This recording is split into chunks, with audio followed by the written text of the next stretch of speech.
안녕하세요. 저는 이제 막 돌진한 아이를 키우고 있는 30대 초반의 주부입니다. 좀 전까지 아파서 울다가 간신히 약 먹고 잠든 우리 딸을 보고 있자니 또 한 번 속상한 마음도 들고 시댁 식구들이 너무나 원망스럽습니다. 남편의 청혼을 정식으로 받아들인 후 며칠이 지나지 않아 남편은 시부모님이 저를 너무 보고 싶어 하신다며 자기 집에 인사를 가자고 했습니다. 긴장되고 떨리는 마음으로 시어머니가 좋아하실 듯한 꽃과 작은 선물을 사들고 남편의 본가로 인사를 드리러 갔어요. 시어머니는 말수가 없고 조용하신 분이셨습니다. 반면에 시아버지는 목소리가 크시고 마치 집안의 왕처럼 행동하시는 느낌이었어요. 저는 남편이 그런 시아버지를 닮지 않아서 참 다행이다라는 생각이 들었습니다. 남편은 절대로 화를 내는 법이 없었고 상대의 기분을 잘 맞춰주는 자상한 성격이었으니까요. 시아버지는 저에게 결혼하면 아이는 언제 가질 거냐고 물으시더라고요. 생각지도 못한 시아버지의 질문에 제가 순간 당황해서 우물쭈물하느라 대답을 못하고 있으니 생각해본 적 없냐고 하시면서 당신은 저희가 빨리 아이를 가졌으면 좋겠다고 그러셨어요. 자기 주변 친구들은 다 지금 손자 손녀 보고 할머니 할아버지 소리 듣는다며 부러워 죽겠다고 하시더라고요. 저는 그런 시아버지의 행동이 솔직히 좋아 보였습니다.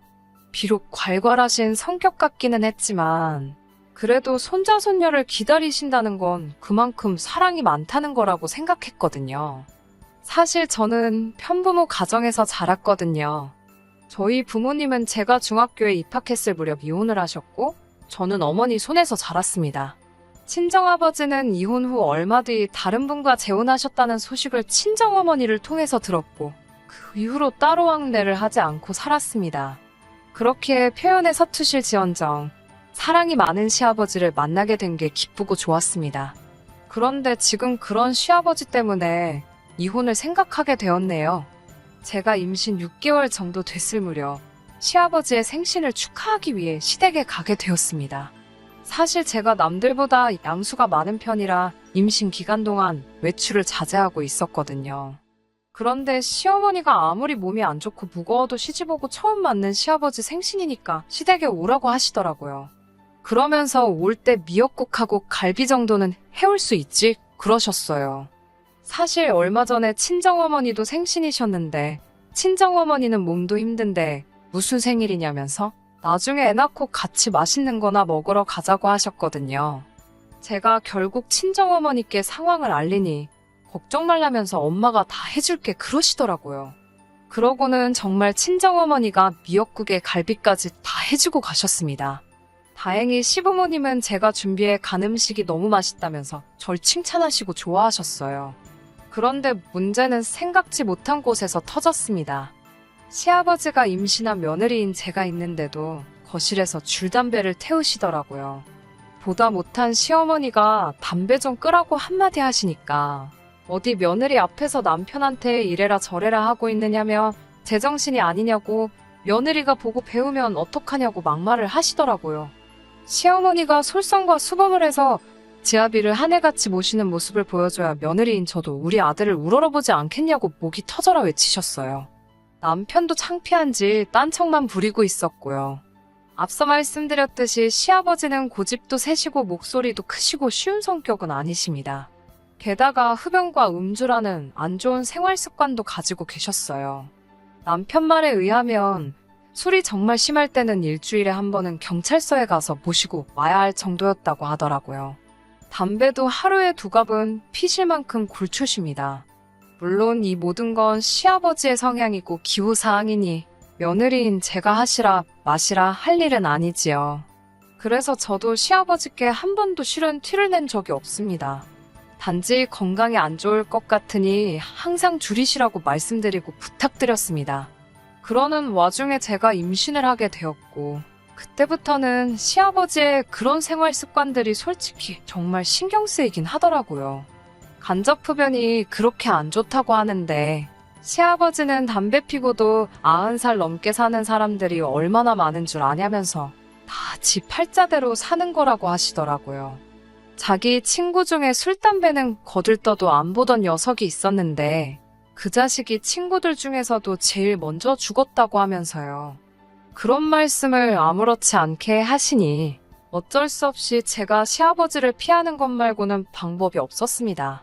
아무튼 그때 정말 마음이 불편하고 불쾌했지만 그래도 시집온 지 1년도 안 된 상황이라 싫은 티도 차마 못 내고 결국 토하기 일보 직전이 돼서야 집에 왔습니다.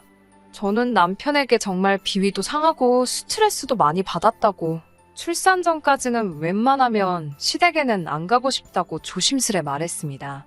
다행히 남편도 절 이해하고 자기도 속이 안 좋았더라고 그냥 다음부터는 가지 말자고 하더군요. 그렇게 시간이 흘러 몇 달 뒤 저는 눈에 넣어도 아프지 않을 딸을 낳게 되었습니다. 그런데 의사 선생님 말씀으로는 호흡기가 좀 안 좋다고 하더라고요.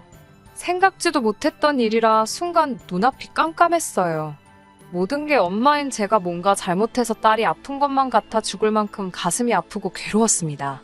친정어머니나 남편은 모두 제 잘못이 아니라고 그리고 죽을 병도 아니고 불치병도 아닌데 뭘 그러냐 하며 괜찮다고 절 위로해 주었습니다. 하지만 시부모님의 반응은 달랐습니다. 시아버지는 저더러 깔끔 떨 때부터 알아봤다면서 혼자 깨끗한 척은 다 하더니 이게 뭐냐고 빈정거리셨어요. 시어머니도 시아버지만큼 신랄하게는 아니었지만 제가 부족하고 모자라서 이렇게 됐다는 식으로 저를 대하셨고요.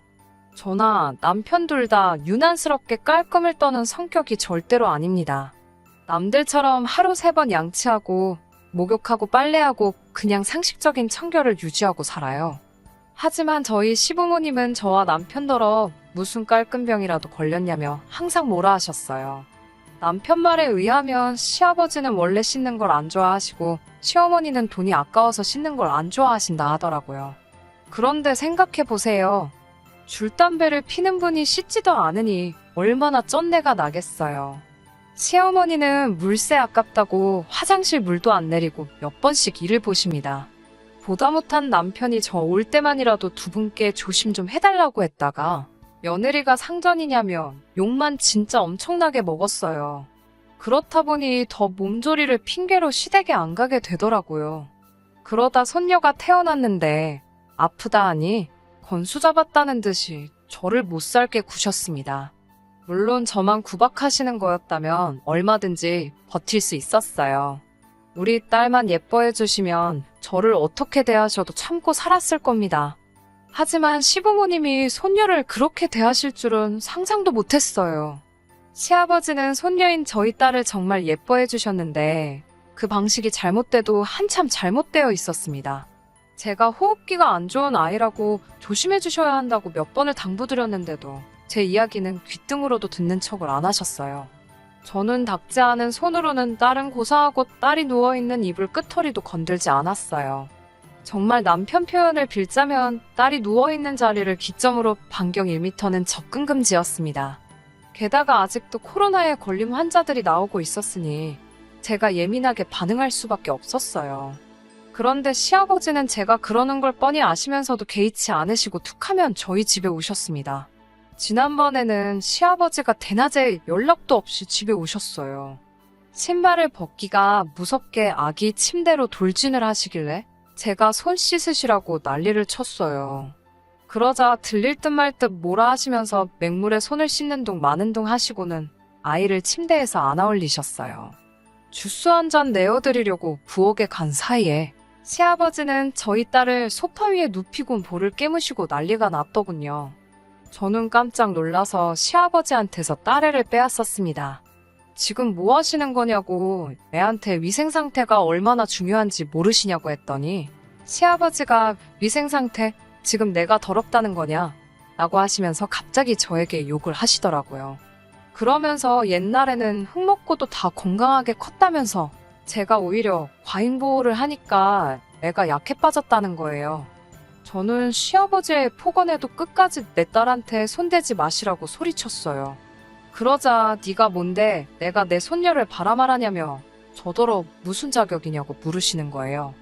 어이가 없어서 제가 얘 엄마라고 제가 10달 품고 있다 내 배불러 낳은 제 딸이라고. 아버님이야말로 무슨 자격으로 그런 더러운 손으로 입으로 애를 만지작거리시냐고 당장 나가시라고 소리를 지르고 아이를 데리고 방 안으로 도망치듯 들어갔어요. 시아버지는 방문을 두들기며 당장 손녀 내놓으라고 소리를 지르는데 얼마나 세게 두들기는지 혹시라도 방문이 박살나는 건 아닌가 너무 무섭고 공포스러웠습니다. 저는 남편에게 전화를 해 빨리 집으로 오라고 했고 1시간이 채 되지 않아서 남편이 집에 도착했어요. 딸은 울다가 지쳐 잠이 들어 있었고 저는 저대로 넋이 나가 있었어요. 남편이 온 걸 확인하자 제 다리가 풀리더라고요. 그러고 거실에 살며시 나와보니 시아버지는 소파에 널브러져 주무시고 계셨습니다. 그제서야 시아버지한테서 술 냄새가 난다는 걸 알아차렸네요. 술에 떡이 된 시아버지를 차마 내쫓을 수도 없고 그래서 그냥 이불 하나 덮어드리고 저희도 일찍 잠이 들었습니다. 그리고는 정말 황당한 일을 겪었습니다. 낮에 일 때문인지 잠이 오질 않아서 잠을 설치고 있는데 저희 방문이 스흥 열리더라고요. 시아버지가 저희 방에 몰래 들어온 거였어요. 저는 황당해서 순간 뭐 하시는 거냐고 말도 못하고 상황을 지켜만 보고 있었습니다. 시아버지는 잠든 저희 딸을 살짝 들어올려 방 밖으로 데리고 나가셨어요. 제가 옆에서 아무것도 모르고 잠든 남편을 흔들어 깨워서 지금 아버님이 몰래 애 데리고 거실로 나가셨다고 빨리 일어나라고 했어요. 그리고 얼른 방문을 열고 나갔더니 아까 나처럼 또 시아버지가 저희 딸을 안고 볼을 깨물려 하고 계셨어요.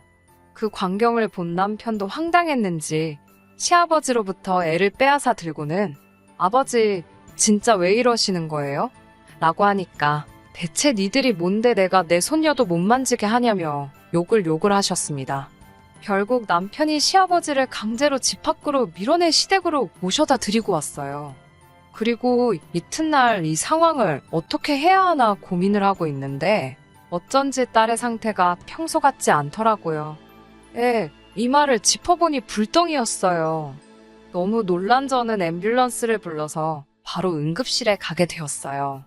이런저런 검사를 해본 의사 선생님은 솔직히 아기가 열이 나면 해줄 수 있는 게 많이는 없다고 일단은 청결한 환경에서 아기 열 데려가기만 기다리자고 하시더군요. 그리고 저는 이 모든 게 시아버지 때문인 것 같았습니다. 열받은 남편도 시아버지께 이 상황을 전달하면서 다 아버지 때문이라고 이제 어쩔 거냐고 화를 냈나 보더군요. 다행히 몇 시간 있다 열이 내려서 집으로 돌아왔어요.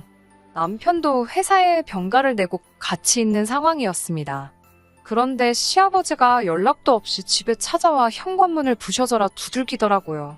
저는 간신히 잠든 딸이 깰까봐 앞뒤 생각도 못하고 현관을 열었습니다. 그러자 시아버지가 신발을 벗어던지듯 집안에 들어와 저희 딸을 찾더라고요. 남편이 지금 애 잔다고 왜 이러시냐고 막아서자 저를 죽일 듯이 노려보시면서 이래서 집에 사람이 잘 들어와야 된다며 이제껏 남편이 한 번도 대든 적이 없었는데 저 때문에 지 부모도 못 알아본다고 그럽니다. 아무래도 니들 둘 다 이제 눈에 뵈는 게 없나 보다고 저 때문에 아주 상놈의 집안이 됐다고 욕을 하시더군요. 저는 더 이상 시아버지랑 말도 섞기 싫어서 그럼 사람 새로 들이셔서 손자 손녀 새로 낳아달라 하시라고 그랬습니다. 다시는 저희 딸 볼 생각 하지 마시라고요. 그러자 네가 뭔데 내 손녀를 보라 말하냐며 제가 눈앞에 있었으면 벌써 한 대 때리고도 남았는데 운 좋은 줄 알라고 하시더군요. 그러면서 아버지 없이 컸다더니 아주 못 배운 티가 난다면서 너는 내 손녀를 낳았으니까 며느리 자리 유지하게 해주는 거라고 그러시더군요. 그 말을 듣고 있으니 저는 이 사람을 시아버지로서도 어른으로서도 존중해드릴 필요가 없겠다 싶었습니다. 저는 시아버지께 저야말로 아버님이 저희 딸 할아버지니까 그동안 그래도 그만큼 존중해드린 거라고요. 그런데 자꾸 제가 무슨 자격이냐고 그러시는데 아버님이 예뻐 죽는 그 손녀 제 뱃속에서 10달 품고 낳은 제 딸이라고 제가 그 애 엄마라고 소리를 질렀습니다. 남편은 중간에 껴서 시아버지와 저를 번갈아 쳐다보더니 시아버지께 아무래도 이번엔 아버지가 단단히 실수하신 것 같다고 일단 저희 집에서 나가달라고 그러더군요. 시아버지는 눈을 희번덕 거리시면서 그럼 내 손녀 내놓으라고 그러시면서 방으로 막 들어가려고 하시더군요. 저는 도무지 이 상황이 감당이 안 돼서 경찰을 불렀습니다. 남편은 그래도 차마 자기 아버지니 어떻게 하지도 못하고 방어만 하고 있는 상황이었고, 어김없이 한 장 걸치신 시아버지는 어디서 그런 힘이 나오는지 남편을 아주 밀어붙이고 그러는 와중에 경찰이 도착했습니다. 저는 경찰에게 지금 시아버지가 저희 딸을 납치하려고 그런다고 말했어요. 경찰들은 처음엔 어이없다는 듯 저를 쳐다봤지만 제 간절한 눈빛을 읽었는지 일단 어르신, 나가서 저희랑 얘기하세요. 라며 시아버지를 모시고 집 밖으로 나갔습니다. 하지만 경찰서에서도 그냥 단순한 집안일이라고 처리하고 아버님은 아무런 조치 없이 집으로 돌아올 수 있었습니다. 조금 어이가 없더라고요. 집안일이라고 하기에는 저는 정말 아직도 사연 적고 있으면서도 진정이 안 되는데 집안일이라고 그냥 집에 보내셨다는 게요. 남편한테는 지금 당장 짐 싸서 애 데리고 친정 가겠다고 으름장을 놓았지만 원초적으로 해결될 일이 아니란 걸 알고 있으니 정말 스트레스를 받네요. 뭐 어떻게 좋은 방법이 없을란지. 아무것도 모르고 울다 지쳐 잠든 아이만 보면 제 속이 정말 타들어갑니다. 안녕하세요. 몇 달 전 시아버지 일로 사연 보냈던 쓰니입니다. 혹시나 기다리신 분들이 계실 것 같아 후기를 이렇게 남겨드려요. 매번 술만 안 드시면 참 좋은 분이라고 자기 아버지를 비호하던 남편도 그날 일만큼은 자기 아버지 편을 들지 못하더군요. 그만큼 시아버지의 행동은 상식을 벗어나고 도를 지나치는 행동이었고 남편도 오랫동안 시아버지의 술버릇으로 인한 폭언과 막무가내로 나오시는 행동에 그동안 마음이 많이 지쳐 있었다는 사실을 털어놓더라고요. 하지만 그렇다고 이 상황을 그냥 넘어갈 수는 없었습니다. 다음날 아버님께 전화를 드렸어요. 한 번만 더 그렇게 술에 잔뜩 취해서 통제불능인 상태로 오신다면 저희들은 아버님을 고소할 수밖에 없다고요. 아버님은 혀를 차면서 뭘 제대로 알고나 떠들라고 말하며 가족끼리는 고소가 불가능한 것도 모르냐고 저희를 무시하더군요. 할애비가 손녀 보러 가는 게 그렇게 못마땅해서 고소까지 하겠다는 게 세상 천하의 말이나 되냐고 오히려 저희들을 몹쓸 자식들 취급을 하셨습니다. 아버님 말씀대로 직계존속에 대한 고소는 불가능한 게 사실이지만 아버님이 간과하신 게 있었습니다. 이 경우가 가정폭력일 경우에는 말이 다르다는 걸요. 아버님의 주폭이나 언행도 가정폭력에 해당하는 사안이고 이 부분이 신체적인 피해가 아닐지라도 정신적인 피해를 이유로 가정폭력에 해당한다고 하더라고요. 아버님이 알고 계시는 것과는 다르게 고소가 가능하다는 이야기였습니다. 하지만 결국 아버님은 또 저희들의 경고를 무시하고 약주 한 잔 걸치시고 손녀 보겠다고 찾아오셨어요. 저번처럼 문 앞에서 실갱이조차 하기 싫었고 그날은 결국 문 앞에서부터 경찰을 불러 아버님을 집으로 돌려보냈습니다. 물론 곱게 돌아가진 않으셨죠. 정말 여태껏 아버님께 들어본 욕 중에서 가장 심한 욕을 들어야만 했습니다. 이웃들 보기에도 창피하더라고요. 시아버지 경찰 불러서 데려가게 하는 모습을 동네방네 보여줘야 했으니까요. 그래서 결국 말한 대로 아버님을 고소하기까지 이르렀습니다. 아버님도 고소장 접수되고 본인이 고소당했다는 사실을 아셨을 때 많이 당황하더라고요. 남편 보고는 천하의 후레자식이라고 다른 사람도 아니고 자기 아버지를 고소하는 아들이 세상 천하에 어디 있냐며 소리를 지르셨죠.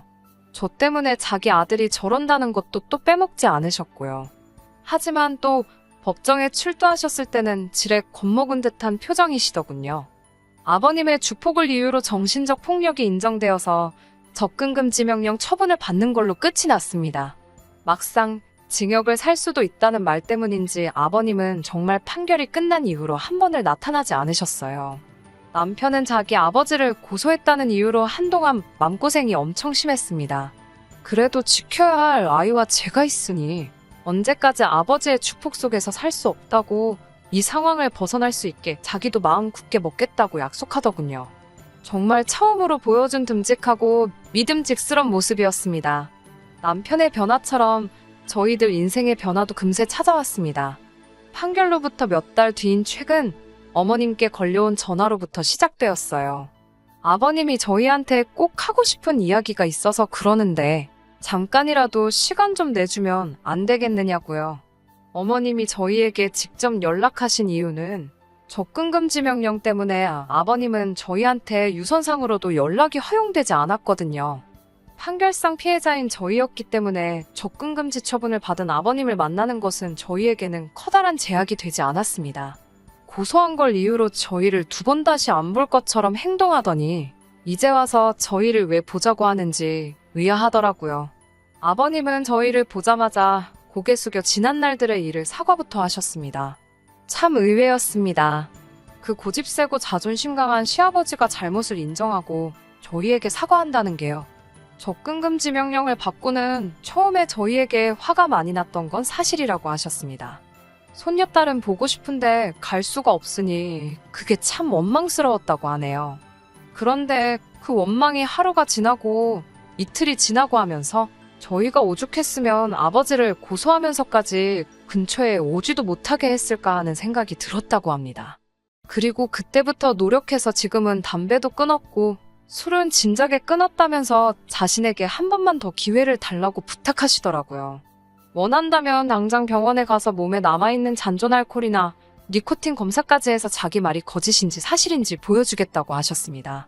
아버님에게서 진심이 느껴졌어요. 어머님도 아버님 말에 거짓이 없다고 정말 술, 담배 끊으신 지도 한참 되었다며 이제 그만 정상적인 가족으로 돌아갈 수 없겠냐고 간곡히 부탁하셨습니다. 제 결정이 가장 중요하긴 하지만 이 상황을 제가 결론 짓기에는 사실 며느리라는 제 위치상 어려운 부분이 있었어요. 남편은 이런 저의 고민을 눈치라도 챈 건지 나서서 상황을 정리해 주더라고요. 아버님 앞으로 걸려있는 접근금지 명령은 해제하지 않을 것이다. 하지만 아이가 보고 싶어 찾아오시는 부분에 대해서는 우리도 아버님을 문전박대하고 싶은 마음은 없다고. 진짜로 아버님이 술, 담배에 더 이상 손을 대지 않으시고 우리 부부, 특히 며느리인 저를 인격적으로 대우해 주실 때 그때가 되면 접근금지 명령을 풀도록 하겠다고요. 제 마음을 읽기라도 한 건지 제가 하고 싶은 대답을 그대로 읊어주니 제가 사람 하나는 제대로 봤다는 생각까지 들었어요. 그리고 아버님이 저희 앞에 사과한 날을 기점으로 한 달에 2-3번씩은 저희 집에 오셔서 손녀딸 보고 가십니다. 청결하게 하시고 멀끔하게 멋까지 내시고 오세요. 그렇게 깔끔하게 오시는데도 저희 집에 도착하시면 아이 보러 가기 전에 화장실 먼저 들려서 손부터 박박 씻고 나오십니다. 이제 정상적인 가정으로 돌아온 것 같은 느낌이 들어요. 사실 아버님께 시달리며 이혼을 생각하지 않은 것도 아닌데 제가 편부모 가정에서 자라서 그런지 제 딸도 저처럼 아버지 없이 자라기를 원하지 않았어요. 아버님도 손녀딸 엄청 챙기시고 사실 술이 들어갔을 때를 제외하고는 참 좋으신 분이란 것도 알고 있습니다. 이제 더 이상 그동안 고통받았던 일로 또다시 스트레스 받을 일이 없을 거라 믿어요. 접근금지 명령은 끝날 때까지 유지시킬 생각이지만 저는 이번 일을 계기로 우리 가족이 한층 더 행복에 가까워졌다고 믿어 의심치 않습니다. 적어도 남편이 제 옆에서 든든히 제 편이 되어준다면 더 이상 걱정할 일은 없을 것 같아요. 결혼이 서로 다른 두 가정이 만나는 거고 그 안에 얼마나 서로 다른 사람들이 관련되어 있는지 여러분 다들 아시잖아요. 저희는 다른 가정보다 시간이 조금 더 필요한 것뿐이라 믿고 지금 당장은 딸만 생각하고 딸을 위해 살아보려고 합니다.